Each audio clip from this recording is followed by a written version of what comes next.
일부 금단의 사랑. 어둠의 문이 열리다. 조선 명종 10년 무렵 한양의 북촌 깊숙한 골목에서는 비 내리는 밤마다 기이한 소문이 흘러다녔다. 저 골목 끝에 사는 그 여인 말이여 태어날 때부터 재앙을 품고 나왔다 카더라. 사람들은 작은 목소리로 속삭였다. 하지만 정작 그 재앙이라 불린 아이는 아무것도 모른 채 비에 젖은 돌길을 맨발로 서성이곤 했다. 그 아이의 이름은 정난정. 기생의 딸로 태어나 아무도 주지 않는 성을 스스로 가져야 했던 조선의 수많은 이름 없는 아이들 중 하나였다. 그녀의 어머니는 골목의 허름한 기방에서 노래를 부르는 작은 몸이었고, 아버지는 어느 날부터인가 영영 돌아오지 않았다. 난정은 세상으로부터 단 한 번도 보호받지 못한 채 자랐다. 그러나 그녀를 처음 본 사람이라면 누구나 느꼈다. 이 아이는 앞으로 큰 파문을 일으키겠구나. 난정은 어린 나이에도 이상할 만큼 슬픈 눈을 갖고 있었다. 웃을 때도 눈이 웃지 않는 애. 말없이 사람을 꿰뚫어 보는 애. 그 눈빛은 어느 귀족 집안에서도 볼 수 없는 깊고 어두운 그림자를 품고 있었다. 조선에서 미모는 칭찬이 아니라 재앙이었고, 여자가 너무 아름답다는 건 곧 누군가의 욕망에 붙잡힐 운명이라는 뜻이었다. 15살이 되던 해, 그 운명의 문이 열리고 말았다. 권력의 상징, 조선을 뒤흔드는 한명회. 그가 난정을 보았다. 그는 단번에 느꼈다. 이 아이는 남다르다. 하지만 그것은 동정이 아니었고 보호도 아니었다. 그가 손을 뻗은 순간 난정은 한 소녀의 삶이 아닌 권력의 장식품으로 끌려가는 운명에 놓이게 되었다. 한명의 집안으로 들어온 뒤 난정의 생활은 겉보기에 화려했다. 부드러운 비단옷, 은빛 머리 장식, 종들이 차려주는 밥상. 하지만 그 모든 것은 사육에 가까웠다. 그녀가 원하는 삶은 단 하나도 없었고, 언제든 버려질 수 있다는 두려움만이 난정의 가슴을 조여왔다. 그녀의 눈빛은 더욱 깊어졌고 더욱 슬퍼졌다. 그러던 어느 날 난정은 연회에 참석한 한 남자를 보게 된다. 그 남자 윤원형. 조선의 실세 정점, 명종의 외삼촌, 권력의 중심인물이자 누구보다 외로웠던 남자. 연회의 소란 속에서도 난정의 발걸음은 조심스러웠다. 술잔 하나를 쟁반 위에 올리고 고개를 살짝 숙이며 걸어나가던 순간 그녀의 눈이 윤원형의 눈과 마주쳤다. 숨이 멎는 듯한 짧은 찰나, 그는 난정의 얼굴이 아니라 그녀의 눈 속에서 피어오르는 고독을 보았다. 그 눈빛은 누구의 것도 아니었다. 슬픔과 불안, 그리고 아주 작은 희망이 뒤섞인 복잡한 감정의 소용돌이가 윤원형의 마음을 흔들었다. 그는 한참 동안 난정을 바라보았다. 자신도 모르게 술잔을 내려놓으며 중얼거렸다. 누구지 저 아이는? 그날 이후 두 사람은 자꾸만 서로의 시선이 닿는 곳에서 발견되었다. 윤원형은 난정을 볼 때마다 자신도 모르게 말을 걸었고, 난정 또한 그를 피해 달아나지 않았다. 그녀에게도 처음으로 나를 사람으로 바라보는 시선이 생겼기 때문이다. 한명회의 저택 한켠, 고요한 정원. 달빛 아래 난정은 처음으로 자신의 속마음을 털어놓았다. 저는 세상에 그 누구도 믿지 않습니다. 이에 윤원형은 천천히 고개를 끄덕였다. 나도 그랬다. 하지만 지금은 그대 하나만 믿고 싶다. 사랑은 그렇게 시작된다. 누구도 예측하지 못했던 조선에서 가장 위험한 사랑, 그리고 가장 비극적인 사랑. 난정은 처음으로 따뜻한 눈길을 받았다. 윤원형은 난정에게서 위로를 얻었다. 그리고 그 위로는 곧 욕망이 되었고, 욕망은 금기를 건드렸다. 조정에서는 난리가 났다. 기생의 딸이 실세를 흔든다는 소문이 퍼지며 관료들은 난정을 국가의 재앙이라 부르기 시작했다. 그러나 가장 큰 비극은 집안에서 시작되었다. 윤원형의 정실 부인 변씨. 그녀는 당당한 사대부의 딸이었고 수많은 정치적 연주를 가진 여인이었다. 하지만 남편의 마음이 난정에게로 기울어가는 것을 매일 목도하면서 변씨는 날마다 병들어갔다. 밤마다 변씨의 울음은 저택 담장 너머까지 들려왔고 종들은 그 소리를 들으며 서로 눈빛으로 대화를 나누었다. 난정 때문이요. 분명 저 아가씨가 마님 목숨을 앗아갈 거요. 변씨가 난정을 불러세운 날도 있었다. 그녀는 눈에서 피눈물을 흘리는 듯한 표정으로 말했다. 네가 내 남편을 빼앗아간 것이냐? 난정은 아무 말도 하지 않았다. 그녀의 침묵은 변씨를 더 미치게 만들었다. 사랑을 잃은 여인의 절규가 저택을 흔들었고 그날 이후 변씨의 몸은 급격히 쇠약해졌다. 하지만 세상은 간단한 진실을 바라지 않았다. 조정에서는 수군거렸다. 정실 부인이 독살당했다더라. 난정이 한 짓이라 카더라. 그 여인 나라를 말아먹을 거다. 역사적 기록 속에는 정난정이 변씨를 죽였다고 단정된 부분은 없다. 다만 난정의 모함으로 변씨가 죽었다고 적혀 있을 뿐이다. 그러나 그 문장은 난정의 인생을 뒤틀어버리는 씨앗이 되었다. 그날 밤 난정은 혼자 방 안에서 떨리는 손으로 무릎을 감싸 안았다. 누군가에게 사랑받는 기쁨을 처음으로 알았지만 그 사랑 때문에 자신이 미움받고 죽음의 표적이 되었다는 사실이 난정을 옥죄기 시작했다. 불안은 두려움을 낳고 두려움은 잔혹함을 낳는다. 난정의 내면 깊숙한 곳에서 그동안 눌러두었던 어둠이 천천히 머리를 들기 시작했다. 그렇다면 나도 나를 지켜야 한다. 그녀는 조용히 속삭였다. 그 목소리는 마치 다른 사람이 말하는 것처럼 낮고 서늘했다. 윤원형은 변씨의 죽음 이후 완전히 난정에게 기울었다. 그는 난정을 정실 부인처럼 대우했고 난정은 조선 최강 권력자의 여인으로서 삶을 누리기 시작했다. 하지만 그 화려함은 결코 행복이 아니었다. 사랑을 지키기 위해 움켜쥔 권력이 오히려 난정을 깊은 늪으로 끌고 들어갔다. 날이 갈수록 궁중과 조정의 공격은 거세졌다. 그 여자를 척결해야 합니다. 나라가 망하려면 저런 여자를 곁에 둔 탓일 것입니다. 어떤 이는 노골적으로 난정의 죽음을 요구했고 어떤 이는 몰래 독약을 보내려는 자도 있었다. 난정은 점점 더 단단해졌다.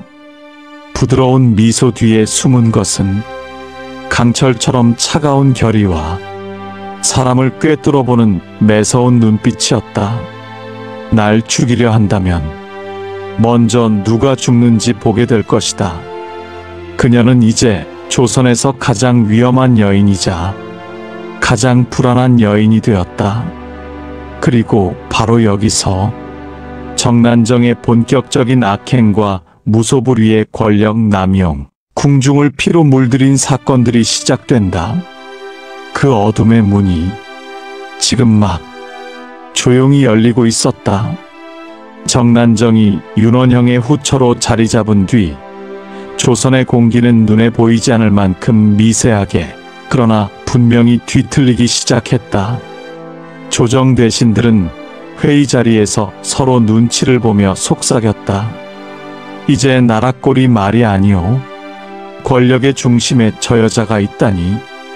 그들의 목소리는 점점 더 거칠어졌고 그들의 분노는 난정을 향해 곧장 뻗어갔다. 난정은 처음에는 참았다. 사람들에게 돌을 맞는 듯한 냉소, 비웃음, 천한 계집이라는 조롱을 견뎌냈다. 그러나 참는 것도 한계가 있었다. 특히 윤원형까지 공격받는 순간 난정의 눈빛은 바뀌었다. 어느 날 밤이었다. 난정은 홀로 방 안에 앉아 오래된 등불을 바라보고 있었다. 촛불이 흔들리더니 바람이 스며들어 서늘한 기운이 감돌았다. 그 순간 난정은 무언가를 결심한 듯 눈을 천천히 감았다가 떴다. 나를 먼저 죽이려는 것은 저들이었다. 그녀는 스스로에게 말했다. 그 말은 단순한 위안이 아니라 자신에게 허락한 정당화였다. 그 순간부터 난정은 피를 묻히기 시작했다. 난정이 움직인 첫 번째 사건은 동미나리 사건으로 불린다. 기록에는 간단하게 적혀 있다. 난정, 미나리를 이용해 원한 있는 자들을 독살하다. 하지만 그 사건의 내막은 더 잔혹했다. 난정은 우연히 알게 된 사실이 하나 있었다. 특정 미나리 뿌리에는 독성이 있다는 것. 그녀는 음식 준비를 도와주는 노비들을 보며 구성진 미소를 지었다. 이 미나리 뿌리가 참 싱싱하구나. 몇 조각만 믹서에 갈아서 넣으면 맛이 좋아질 테지. 하지만 그것은 맛을 내기 위한 것이 아니라 자신에게 거슬리는 사람들의 목숨을 앗아가기 위한 준비였다. 그녀는 늘 이렇게 속삭였다. 내 사랑을 해치려는 자는 누구든 용서하지 않겠다. 그 동미나리가 처음으로 쓰인 건 궁중 내한 소규모 연회였다. 한 관료의 부인이 난정을 향해 노골적으로 욕을 퍼부었다. 기생 출신이 나라의 중심을 흔든다니. 천지개벽도 이런 천지개벽이. 난정은 아무 말도 하지 않았다. 그저 부드럽게 웃었다. 그리고 그 여인의 앞에 직접 음식을 내려놓았다. 그날 밤 그 부인은 쓰러졌다. 몸부림치며 입에서 거품을 흘리며 말이다. 사람들은 두려움에 떨었다. 저 여인이 죽기 전에 마지막으로 먹은 것이 난정이 건넨 음식이었다더라. 난정은 그 소문을 부정하지 않았다. 부정할 이유가 없었다. 그녀는 침착하게 말했다. 제가 왜 그랬겠습니까? 저 여인이 먼저 저를 죽이려 했기 때문이지요. 그 말을 듣는 순간 사람들의 눈빛이 변화했다. 두려움. 조선은 난정을 두려워하기 시작했다. 그 무렵 윤원형 역시 난정의 편에 서 있었다. 그는 이미 정실 부인을 잃고 마음이 무너져 있었으며 난정을 모든 것의 중심으로 믿고 있었다. 난정은 그 믿음을 활용했다. 그녀는 윤원형의 귓가에 조용히 속삭였다. 저 관료들 당신을 조롱합니다. 당신을 무너뜨리고 난 후 저를 죽이겠지요. 윤원형은 분노했다. 그릇을 집어던지며 외쳤다. 누가 감히? 그리고 바로 다음 날부터 정적 숙청이 시작됐다. 처음엔 몇몇 작은 관직자들이 파직되었다. 하지만 그것으로 끝나지 않았다. 난정은 점점 더 대담해졌다. 그녀는 관료들의 약점을 조사했고 그 정보를 윤원형에게 던졌다. 이자는 뇌물을 받았습니다. 저자는 반역죄와 다름없습니다. 저 여인은 사치를 즐기느라 나라 기강을 흐리고 있습니다. 윤원형은 난정의 말을 그대로 믿었다. 그는 날카로운 눈빛으로 조정을 휩쓸었다. 그 결과 조정에는 하루가 멀다 하고 한 명씩 사라지는 자들이 늘어갔다. 한양의 종각에서는 사람들이 이렇게 속삭였다. 조정이 피바람이로구나. 난정이 미친 것 아니냐. 저 여인의 손에 걸리면 목숨이 온전할 수 없다. 하지만 난정은 두려워하지 않았다. 아니, 두려워하는 대신 더 강해졌다. 어느 관료가 난정을 공개적으로 욕했다. 천한 계집이 나라를 어지럽히고 있도다. 그의 목소리는 크고 도도했다. 하지만 하루 뒤 그는 사라졌다. 그의 집안 사람들은 울부짖었다. 장부가 스스로 목을 메었다. 하지만 사람들은 알고 있었다. 그 뒤에 누가 있는지. 난정은 악녀가 되어가고 있었다. 그러나 그녀는 자신이 악녀라고 생각하지 않았다. 그녀는 이렇게 말했다. 저들은 나를 존중하지 않았다. 나를 죽이려 한 자들에게 내가 손을 댔을 뿐이다. 명종은 이 상황을 알고도 방관했다. 그는 나라의 셈법보다 어머니 문정왕후의 의중에 더 따라야 하는 왕이었다. 그리고 문정왕후는 윤원형과 난정을 필요한 도구로 사용하고 있었다. 명종은 불안해했다. 이리하여 나라가 버틸 수 있을 것인가. 그러나 그는 약한 왕이었다. 난정은 존재 자체로 조선의 권력을 뒤흔들었다. 그리고 그녀의 야망과 불안은 날마다 커져갔다. 그녀는 이제 자신이 왕을 흔드는 자가 될 수도 있다는 달콤한 환상에 빠져 있었다. 하지만 사람의 욕망은 항상 끝이 없다. 그 욕망은 결국 파멸로 이어진다. 난정의 시선은 어느새 윤원형을 넘어 조선 전체를 향하고 있었다.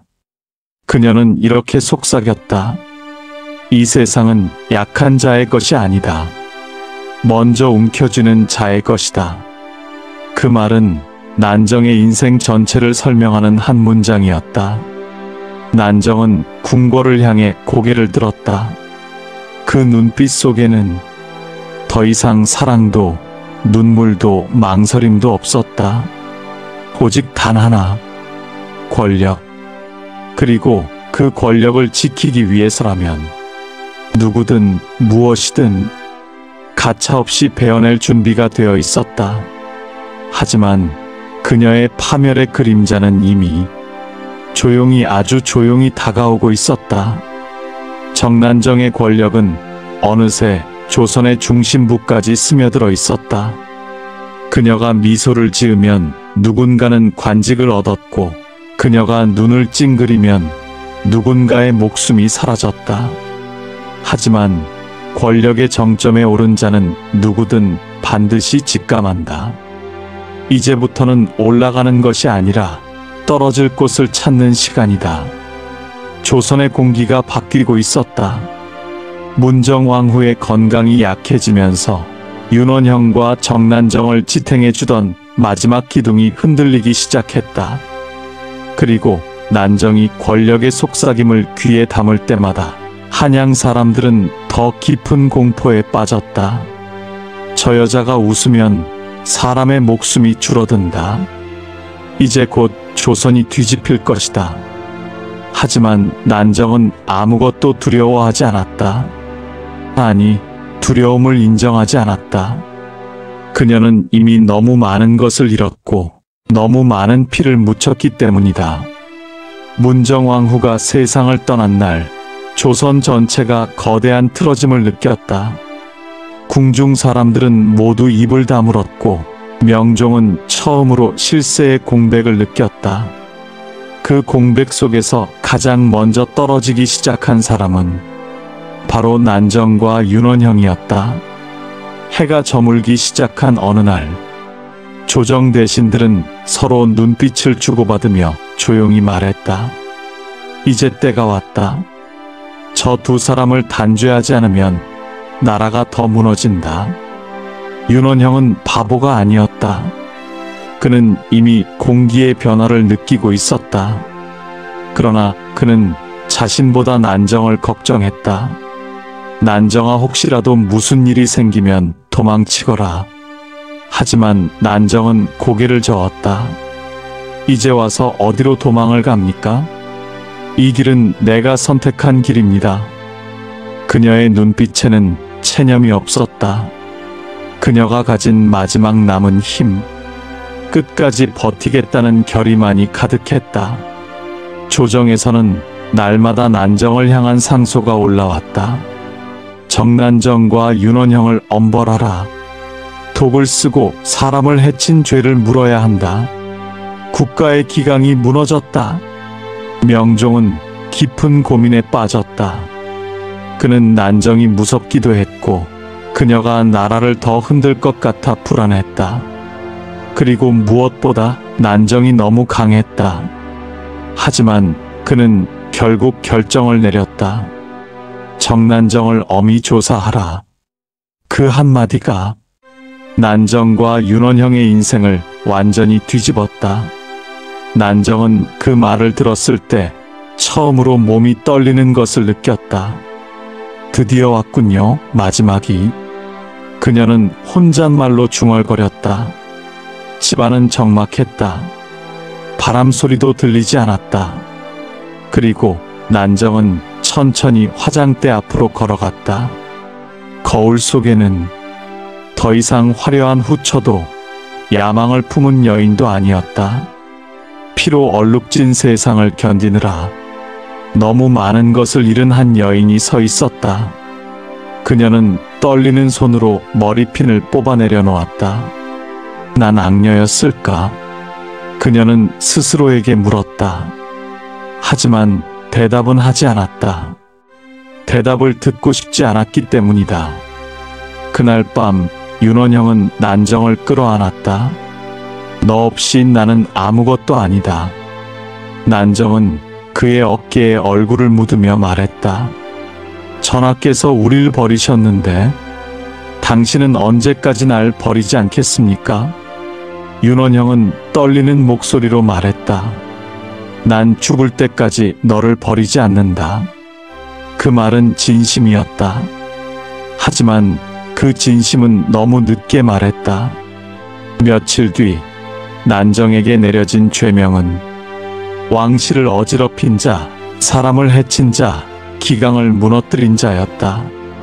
그리고 판결은 단 하나, 사약을 내리라. 난정은 조용히 고개를 들었다. 그녀는 도망치지도 울지도 않았다. 그저 작은 한숨을 내쉬었다. 결국 이렇게 끝나는군요. 사약이 담긴 그릇이 눈앞에 놓였다. 방은 서늘했고 촛불은 미약한 빛을 흔들고 있었다. 난정은 마지막으로 물었다. 제가 정말 그렇게 큰 죄를 지었습니까? 하지만 누구도 대답하지 않았다. 그 침묵이 그녀에게는 대답이었다. 난정은 그릇을 들었다. 그녀의 손은 떨리지 않았다. 마치 이미 오래전부터 이 순간을 준비한 사람처럼 그녀는 조용히 사약을 입술에 대었다. 사약이 목을 타고 내려가는 순간 난정의 시선은 천천히 흐려졌다. 그녀의 마지막 속삭임은 거의 들리지 않을 만큼 희미했다. 내 사랑 원영아, 미안합니다. 그녀는 조용히 쓰러졌다. 세상이 무너지는 소리도 사람들의 울음도 들리지 않았다. 난정은 조용히, 아주 조용히 생을 마감했다. 윤원형은 난정의 죽음을 듣자마자 무너졌다. 눈물을 쏟으며 말했다. 난정아, 왜 나를 두고 갔느냐?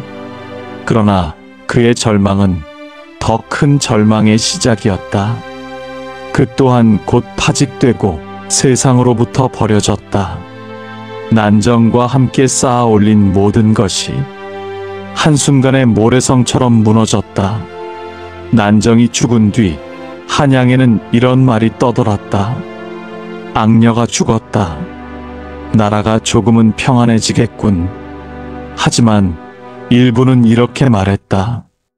그 여인도 결국 시대에 희생된 한 사람일 뿐이었다. 권력이 그녀를 미치게 만든 것이다. 정난정. 역사의 악녀로 기록되었지만 그녀의 삶을 깊이 들여다보면 누구보다 큰 외로움과 불안 속에서 사랑 하나를 지키려다 세상과 부딪힌 한 여인이었다. 조선은 그녀를 미워했고 두려워했고 결국 버렸다. 하지만 난정은 마지막 순간까지 자신의 방식으로 사랑했고 자신의 방식으로 버텼으며 자신의 방식으로 죽어갔다. 그녀의 생은 폭풍이었고 그 폭풍이 지나간 자리에는 조용한 바람만이 남았다. 정난정이라는 불꽃은 사라졌지만 그녀가 남긴 그림자는 조선 역사 속에서 길고 깊게 남아 있었다. 난정이 세상을 떠난 뒤 한양의 공기는 며칠 동안 이상하리만큼 고요했다. 사람들은 마치 무언가 거대한 것이 지나간 뒤 남겨진 바람을 느끼는 듯 했다. 누구도 그녀를 대놓고 옹호하지 않았지만 또한 누구도 그녀의 죽음이 가볍다고 말하지 못했다. 죽음 이후의 난정은 오히려 살아있을 때보다 더 많은 이야기를 만들어냈다. 시장 골목마다, 주막마다, 양반가 대청마다 사람들은 작은 목소리로 속삭였다. 그 여자가 그렇게 죽었다더라. 사약을 마시며 웃었다지. 정말 악녀였을까 아니면 시대가 만든 희생자였을까? 사람들은 그녀를 잊지 못했다. 잊어버리고 싶어도 잊히지 않았다. 윤원형은 난정이 떠난 그날 이후 마치 그림자처럼 변해버렸다. 밤이면 난정의 빈 방을 찾아 홀로 앉아 있었다. 촛불은 흔들리고 방 안은 늘 싸늘한 기운이 감돌았다. 난정아, 내가 떠난 뒤로 세상은 더 차갑구나. 윤원형은 조정에 나가지 않았다. 사람들은 그를 두려워했지만 그 두려움은 이제 연민으로 바뀌고 있었다. 그의 집안은 몰락했고 그가 수십 년 동안 쌓아 올린 권력은 한순간에 모래성처럼 무너져 내렸다. 하지만 윤원형이 가장 잃은 것은 권력이 아니었다. 그는 자신이 지키겠다고 맹세했던 여인을 세상이 아닌 자신의 무력함으로 잃어버렸다는 사실이었다. 그는 술잔을 기울이다 갑자기 탁자를 주먹으로 내려쳤다. 내가 더 강했더라면 난정이를 살릴 수 있었을 텐데. 하지만 그의 외침은 부서진 목소리로 방 안바닥에 떨어져 흩어질 뿐이었다. 그 외침을 들어줄 난정은 이 세상 어디에도 없었다. 그 무렵 한양에서는 기이한 소문이 돌기 시작했다. 밤마다 어떤 여인의 뒷모습이 오래된 저택 안을 천천히 지나간다더라. 흰 옷자락이 문틈 사이로 흔들렸다더라. 사람들은 그것을 난정의 혼이라 했고 그녀가 세상에 남긴 원망이라 했다. 하지만 정작 그녀의 혼이 있다면 원망은 세상이 아니라 자신에게 향했을지 모른다. 난정의 시신은 사람들이 몰래 조롱하거나 돌을 던질까 두려워 아주 조용히 아주 은밀하게 처리되었다. 작은 들판, 바람과 풀벌레 소리만 들리는 곳에 그녀의 마지막 자리가 마련되었다. 그 누구도 울지 않았지만 그 누구도 기뻐하지 않았다. 그녀의 죽음은 마치 조선이라는 큰 세상이 조용히 한숨 한 번을 내쉰 뒤 다시 아무 일 없다는 듯 일상을 이어가는 순간처럼 보였다.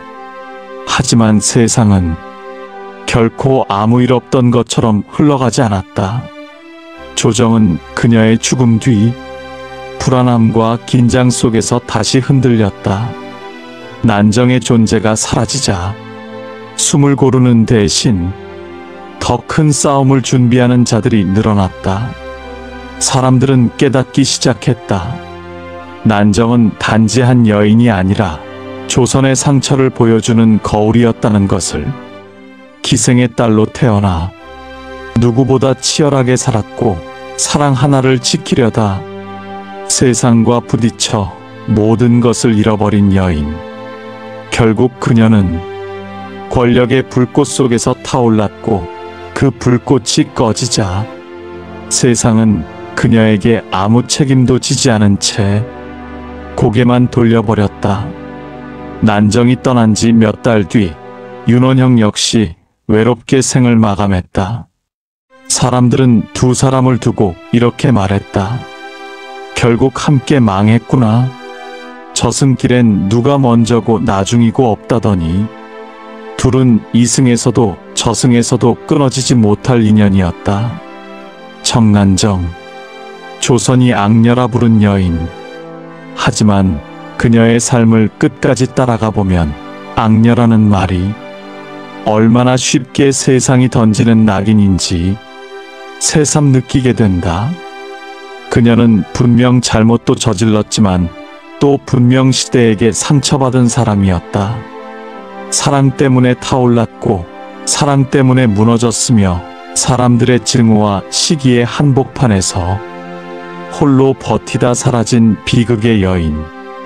그녀가 살았던 시대를 책장처럼 넘기면 그 속에서 어린 난정이, 사랑에 흔들리는 난정이, 권력 앞에서 흔들리지 않으려 애쓰던 난정이 조용히 손을 흔든다. 그리고 마지막 장을 덮는 순간 우리는 이렇게 말하게 된다. 과연 그녀는 악녀였을까? 정난정의 이야기는 그 질문을 남긴 채 천천히 막을 내린다.